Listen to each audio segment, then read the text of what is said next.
एक समय की बात है, एक समृद्ध राज्य में राजा जयसिंह राज करते थे।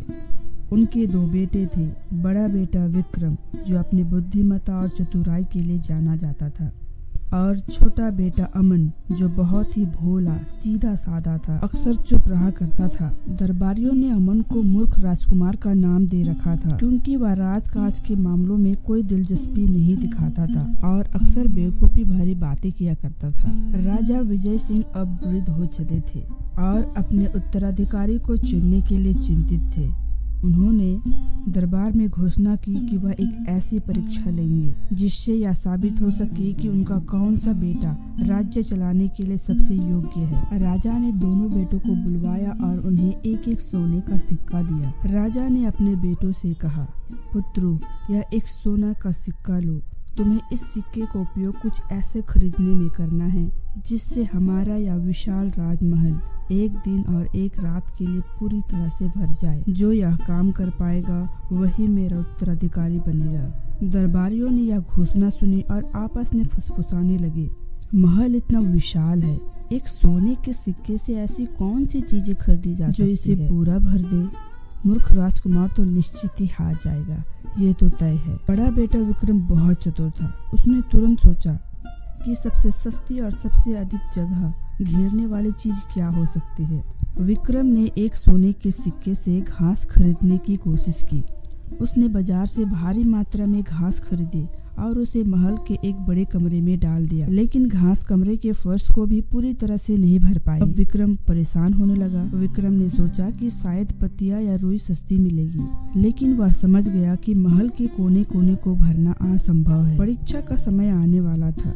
थक हार कर अपनी बुद्धिमत्ता पर संदेह करते हुए विक्रम ने बाजार से कीमती वस्त्र खरीदे और उन्हें राजा के सामने पेश किया। उसने राजा से कहा, पिताजी, मैंने कोशिश की, लेकिन इस महल को पूरी तरह से भरना असंभव है। मैंने सोचा कि सोने के सिक्के का सबसे अच्छा उपयोग महंगे कपड़े खरीदने में है, ताकि कम से कम हमारा धन बर्बाद ना हो। राजा जयसिंह ने सिर हिलाया। वह विक्रम की बुद्धिमत्ता से परिचित थे, लेकिन इस काम के लिए वह योग्य नहीं था। राजकुमार अमन, जिसे सब मूर्ख कहते थे, वह एक सोने का सिक्का लेकर बाजार गया। उसने ना तो घास खरीदी ना ही पत्तियां। वह चुपचाप बाजार में घूमता रहा। आखिरकार उसने एक छोटी सी दुकान से कुछ मोमबत्तियां और तेल के दिए खरीदे। उसका सिक्का खर्च हो गया, लेकिन उसके हाथ में बस कुछ मोमबत्तियां और तेल के दिए थे, ना कि महल को भरने लायक कोई विशाल वस्तु। अगले दिन जब परीक्षा का अंतिम समय आया तो राजा विजय सिंह, विक्रम और सभी दरबारी बड़े कमरे में इकट्ठा हुए। कमरा पहले से ही खाली था। दरबारियों ने अमन को देखकर हंसना शुरू कर दिया। क्या मूर्खता है, उसने महल को भरने के बजाय बस थोड़ी सी मोमबत्ती खरीदी है। तब अमन ने सभी दरवाजे और खिड़कियां बंद करने का आदेश दिया, जिससे कमरा घने अंधेरे में डूब गया। अमन ने एक शांत आवाज में कहा, पिताजी, मैंने इस महल को भर दिया है। उसने अपने खरीदी हुई मोमबत्तियां और दिए जलाए और उन्हें कमरे के कोने कोने में रख दिया। एक पल में वह विशाल कक्ष चमकती रोशनी से भर गया। अंधेरा कहीं नहीं बचा। कमरा क्या, पूरा महल उस रोशनी से जगमगा उठा, जो खिड़कियों से बाहर झांक रही थी। राजा जयसिंह की आंखें चमक उठी। राजा जयसिंह उठकर अमन को गले लगा लिया और घोषणा की, मेरे प्यारे पुत्र अमन, तुमने सिद्ध कर दिया कि तुम ही सबसे योग्य उत्तराधिकारी हो।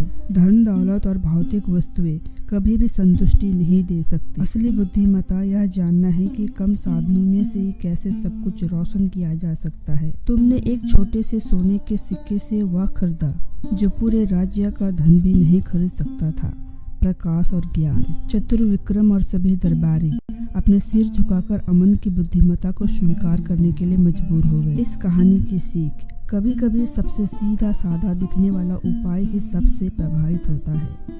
ज्ञान और सद्भावना भौतिक वस्तुओं से अधिक मूल्यवान है।